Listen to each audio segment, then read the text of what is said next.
What's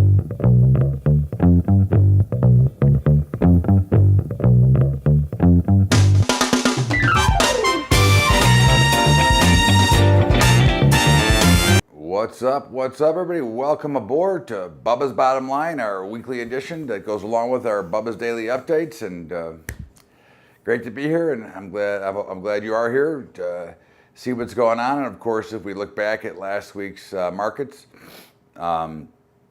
surprise, another up week. You know, it's almost like I could say it every week, and we'd be right. The markets continue to fight higher on who knows what. I think the interesting facts of the declining volume, declining volatility are of a concern, but again, markets keep going higher. So who am I to say that they can't even go higher? And there is no way to say that they can't go higher. There's indications that there's things that could make them go higher, but I'm looking at this as a more of a buy the rumor, sell the news kind of deal. I think a lot of this movement higher has been based on a lot of things that Trump has done, a lot of the executive orders, actually the new executive order in healthcare, but also tax cuts and tax reform. And I think it's going to be a challenge to get those done.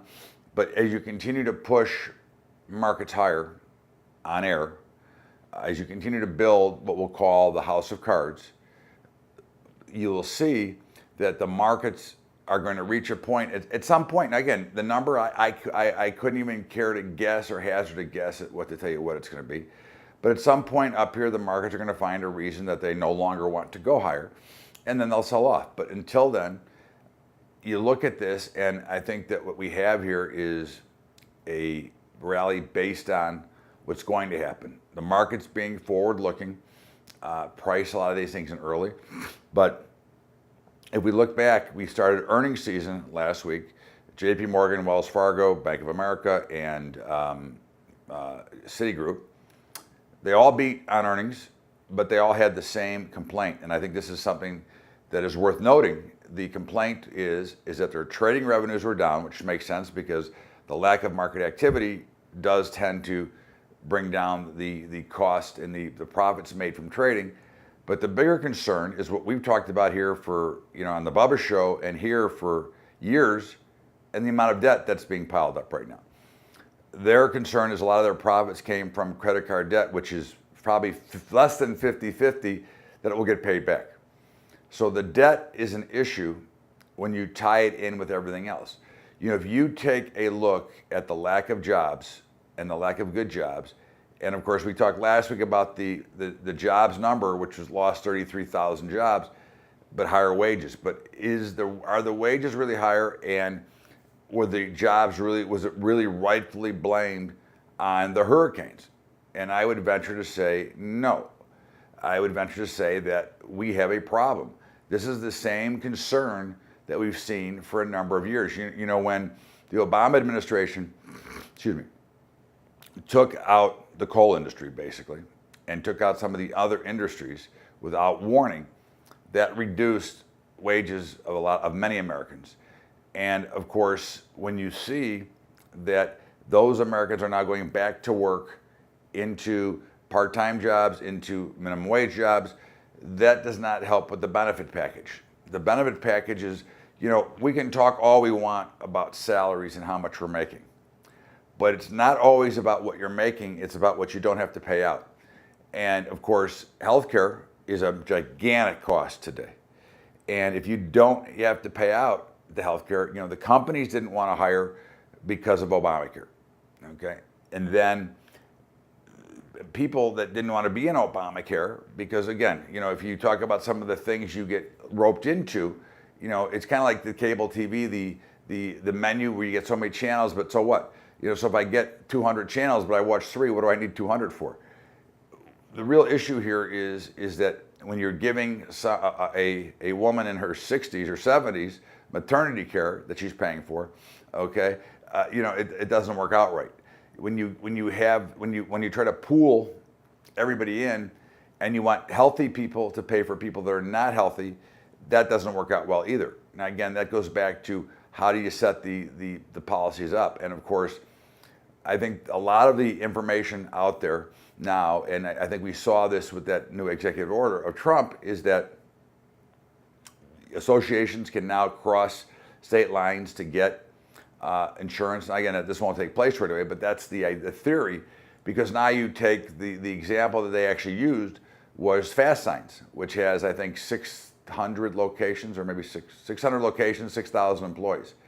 You know, if they can pool together into one group and get health insurance, they're now a big group versus an individual, which makes it a difference when you're the insurance company, because if you go in and you're 25 or 30 and you're perfectly healthy, you shouldn't have to pay for somebody who's 65 and has some health issues. It's just, you know, human beings, we're like cars. You know, the older we get, the more likelihood there is breakdown. You know, the more medication that we take. So that is something that needs to be worked out, and I think this is the start. Now, can we get there? I don't know. You know, again, there's so much battling going on in Washington. And, you know, again, I don't blame either party. I think the left is much more aligned than the right, but the right is no bargain either. I think that they've done a tremendous amount of damage to our overall system. And I think the real problem is that they've gone too far left and too far right. What happened to the middle ground where there were a few issues? But again, that's issues that will hopefully resolve themselves. But we are really creating a tremendous amount of damage for our future. All right. Now, again, I'm old. I'm not so worried about my future, but I am worried about my kids and my grandchildren and things like that as part of a future. And that, I think, becomes the bigger problem. I think when you look at this whole thing, there's many things that are going to get in the way of prosperity, because until we make some hard changes, we're going to continue to have these problems. We're going to continue to have these problems with debt. Now, we've got earnings starting out again. You know, this week you've got Goldman Sachs on Tuesday, you've got Netflix on Monday, and a bunch of others. But again, I think watch the common theme here and the common thread, which is most of these companies are getting great earnings on cutting back on their balance sheet, not on growing and doing some CapEx spending. So when you look at that picture, that does not bode well either. And the whole thing tied together is a very ugly picture, but we continue to ignore that. And I think that becomes even the bigger problem. We've got this whole model of complacency that the Fed will always bail us out. The markets will continue to go higher. And that's all well and good. But the biggest trick we're missing here is the volatility, the velocity of money, because the money is basically going into the coffers of the extremely wealthy and not somehow making its way down, the trickle-down theory. If we do not get money to move, if we do not free up the ability for small business to make more money, or to make money, period, or to even want to start a new business, we are going to fall into a massive hole. And this is where the difference, where the financialization and the nationalization comes in. And this is, you can see it as clear as the nose on your face, that we are moving more into a socialism or socialist society because of what's being done here. I think that you look at what's being done by the Federal Reserve, and of course we're going to talk about them later, but their willingness to continue to pound money into the system, their willingness to continue to create dollars, to create debt, is going to create a much bigger problem down the road. You know, we always think that the problems are going to go away, which is a big problem in the Keynesian way of thinking. Okay, and again, I'm not saying that there aren't some good factors. Again, this is a decision. You know, is Western or Austrian economics better than Keynesian? And I say there's probably a great blend somewhere in between there. But I think that the way things are being done now, with the overall currency wars, with all of the problems that are being created throughout all of nations, and with everybody having this, you know, I don't know if we'll call it irrational exuberance, as Alan Greenspan once coined it, but it's a problem. It's a problem when we don't believe that anything can ever go wrong. It's a problem when we know that Daddy, or in this case, Mommy, Janet Yellen, will continue to push the printing press if we need more money. And I think these are major, major issues that cannot be resolved by a continued printing of money, by a continued free money. At some point, this debt will have to be settled. At some point, we're going to see a major problem. And I think that part of it will come out of China and some others. But we're going to talk about that stuff when we come back from the break. This is Bubba's Bottom Line, Todd Bubba Horwitz. And I want to share something with all of you. I've now started to use Patreon to help finance my high school investing program. So if you check it out, go to Patreon. That's patreon.com/Bubba Trading. Check it out. See if you want to help out.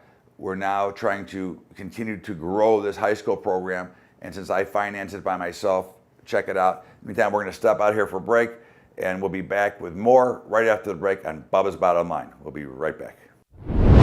Welcome back to Bubba's Bottom Line. Great to be here and great to enjoy time with you. Too bad my Cubbies lost, but they got time. They still got a few more games to go, and maybe they'll turn around. They'll be back home, but I was kind of happy to see Kershaw pitched decent, not great, but he pitched good enough and didn't get the loss, so that was okay. I'm a fan. But so let's get back to this debacle that's being created in the monetary system. You know, we've got, first of all, you've got Mario Draghi and their ridiculous policy over there. So again, they're the same as the Fed here. It's ECB, terrible. In the meantime, you know, they're worried about inflation. They're worried about this problem. And of course, the inflation worries come because they're worried they're not going to get theirs.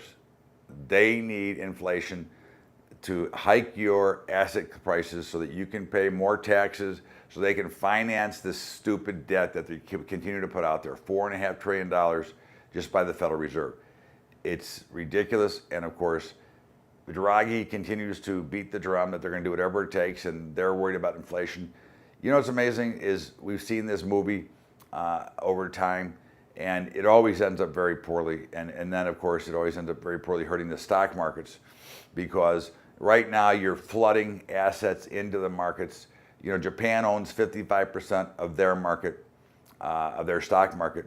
You got government intervention trying to prop markets up with money that they don't have, with money they have to create, hoping that they can create inflation, which inflation should not be brought on by a mandate. Inflation should be brought on by supply, demand, and by what's needed, and by success. And that's I think, another issue that continues to bother me and brings me to a lot of struggles thinking about what they're doing, because the destruction that they're creating is way past it. And now we've got China. There's a good chance that China may go into some major devaluation of their currency. That will rock the world. If they do something with the yuan, that will rock your world, and that could be the event that does eventually cause the market meltdown. One of the problems when you get involved in these different currencies and you do not allow them to truly free float, they're supposed to be free floating, but again, they're free floating to a point until their central banks step in and do some of their nonsense, which is always the case. But if they devalue, it creates an effect across the globe. And of course, the yuan, which has been striving to be the new reserve currency, if they start to devalue, I don't know what that does to it. I think that one of the things you're seeing here, though, is the death or so of the petrodollar, which was created after we were no longer in the gold standard, and oil was then priced in American dollars or US dollars. And I think this whole shattered mess starts to play itself out if they continue to let things happen the way that they're letting them happen. And that is when you take away the free market system, when you take away the ability to have a true price discovery model, when you force everybody into one asset class, how good can that be?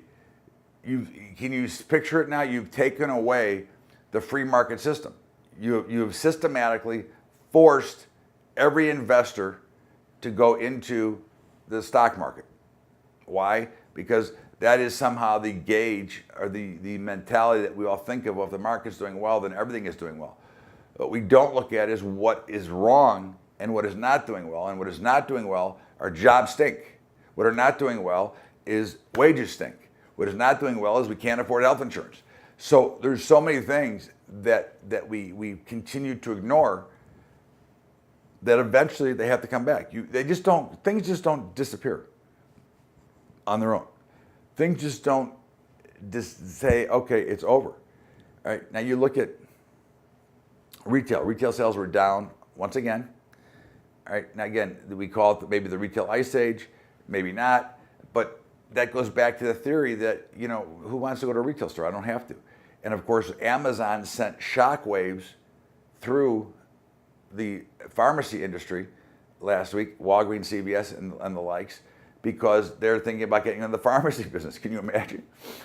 And I think this is a concern. Now, again, I'm not going to say that the government needs to step in. I mean, the government should step away completely, all right? That's my opinion.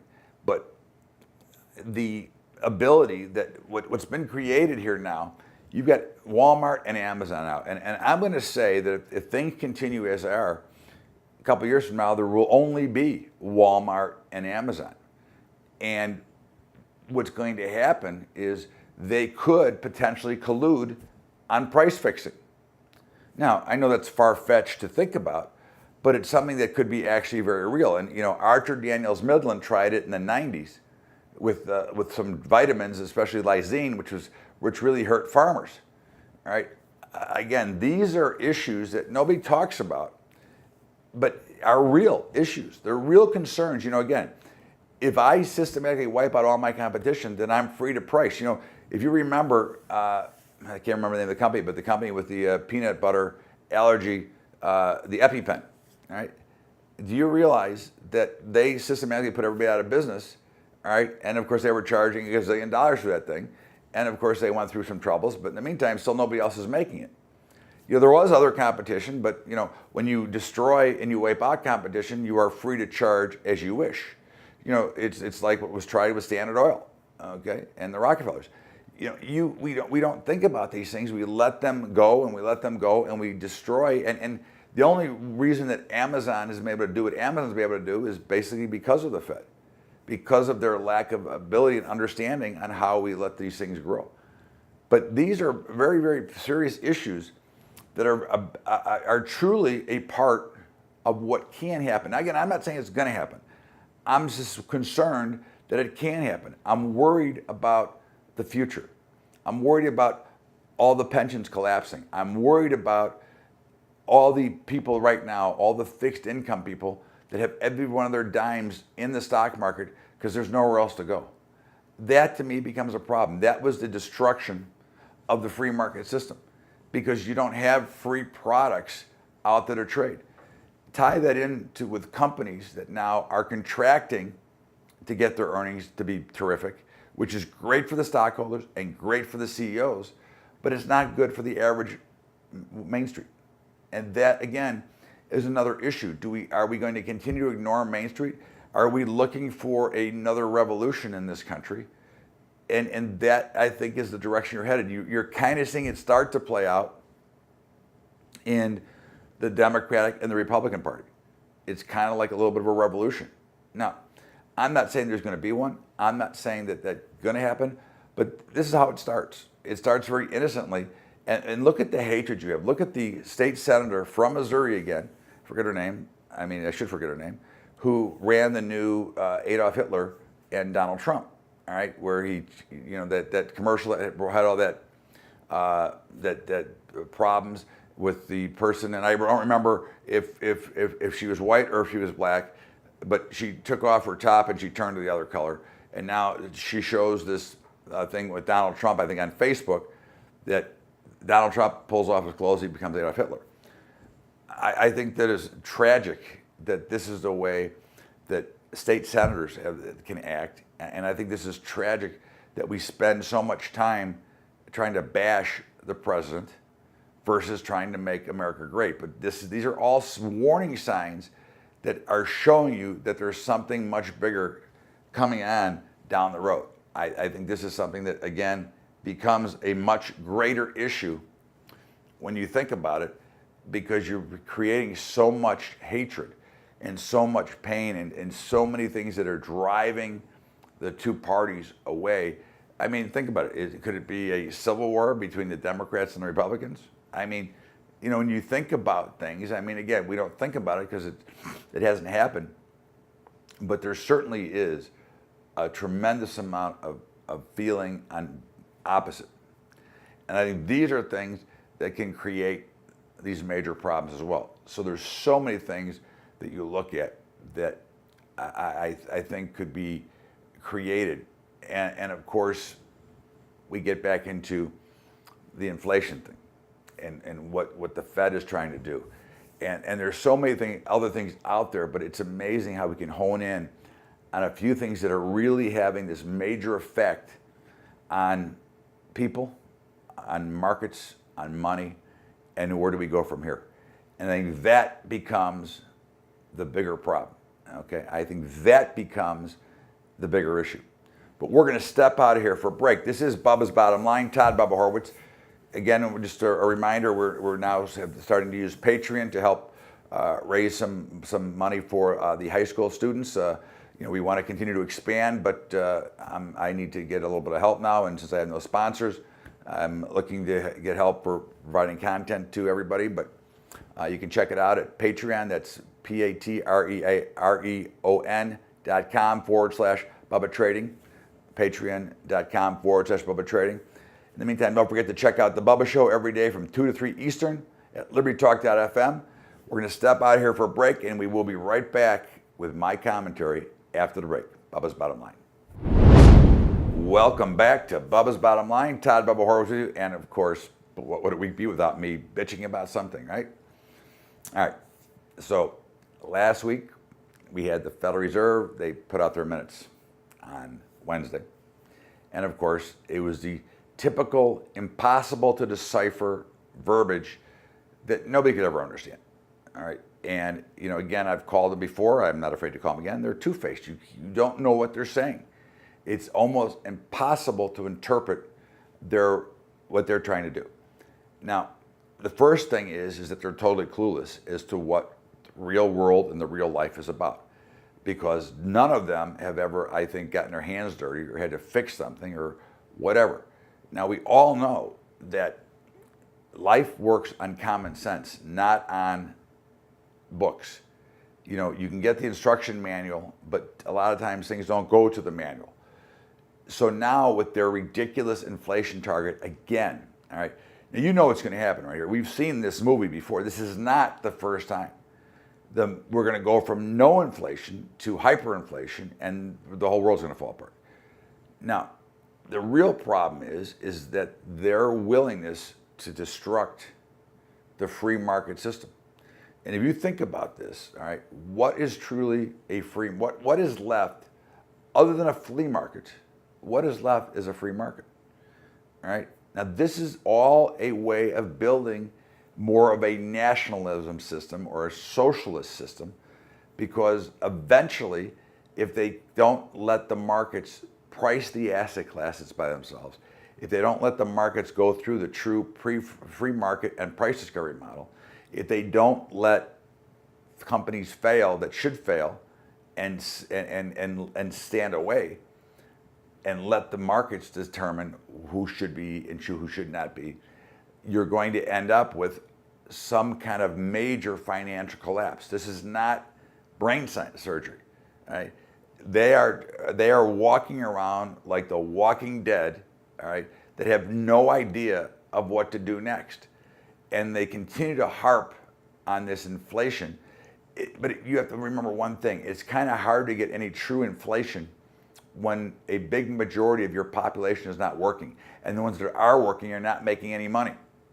Right? It's hard to inflate prices when the supply-demand curve is not in your favor. We don't have a huge demand because most people, a big percentage of the middle class, is only buying their absolute necessities because they can't afford to buy anything else. And this is created by the Fed. This is made. Now, look, we always understand, and I've said this many, many times, the rich should get richer. because they do step in to situations. However, in this particular case, they have isolated and made sure that the rich got richer, and they made sure that the middle class did not. Now, yes, maybe your 401k is in better shape, and no problem, but you think that that's going to, did you cash it?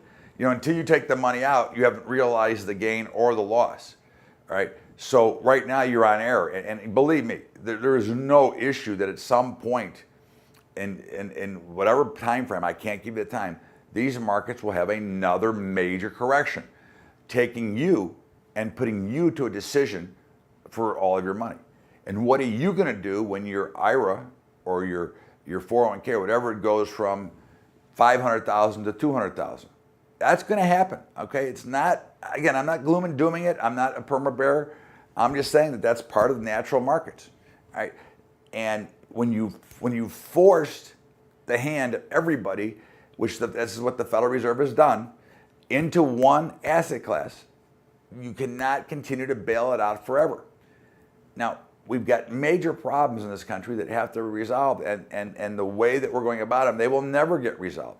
This becomes another one of the major issues that is being totally ignored by the Fed and by what's going on, and of course the Fed, the ECB, and all the other central banks around the world, because they don't care.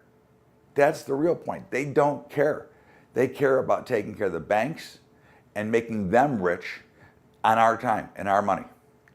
Think about it for a minute. If you go back to 2008, why did we bail out the banks? Why didn't we just give the money to the depositors? Why did the banks have to bail out?